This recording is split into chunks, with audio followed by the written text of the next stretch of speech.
First at 4:30, the Hawaii sports world is mourning a heartbreaking and sudden loss. World champion and all-pro football star Russ Francis died in a plane crash in New York over the weekend. Over a 14-year NFL career, the former Kailua High standout is considered one of the best to come from the islands. Friends remember him as an imposing athlete with an iconic personality. Russ Francis never forgot the world he came from.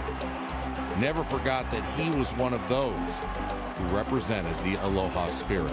From the moment he stepped on a football field, Russ Francis was considered a true original, a towering pass-catching machine that got his start in high school ball at Kailua before moving to Oregon. In 1975, the New England Patriots drafted him 16th overall, where over 6 seasons he was a 3-time Pro Bowler and 2-time All-Pro. Francis was eventually traded to the San Francisco 49ers, retired for a season, came back and won a Super Bowl in 1984. Former 49ers executive Carmen Policy called him the perfect fit for an offense that built a dynasty. He had an athletic build, but he also displayed power. He was, to me, the quintessential tight end profile and figure.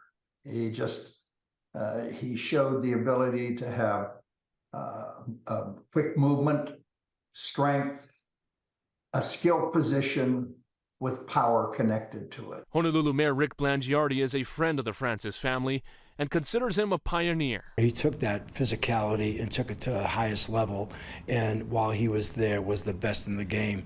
I thought that really set a model for a lot of young people to aspire to, from the standpoint of anything and everything was possible. And Francis lived like everything was possible. The kind of individual that shows up at a party, maybe having parachuted out of the plane, and then still strips down into his tuxedo, kind of James Bondish, and he really was a personality. Football, just one part of the Russ Francis story.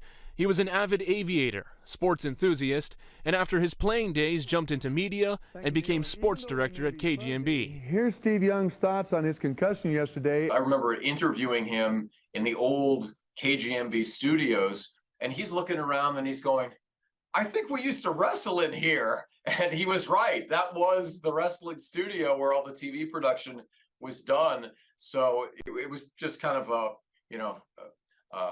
journey back to his wrestling days. Francis was later inducted into the Hawaii Sports and Polynesian Football Halls of Fame, highlighting the legacy of a man whose free spirit made a lasting impression. A really positive energy type of guy who lived life to its fullest. No question about that, because he certainly had, more experiences than probably, a dozen of us combined.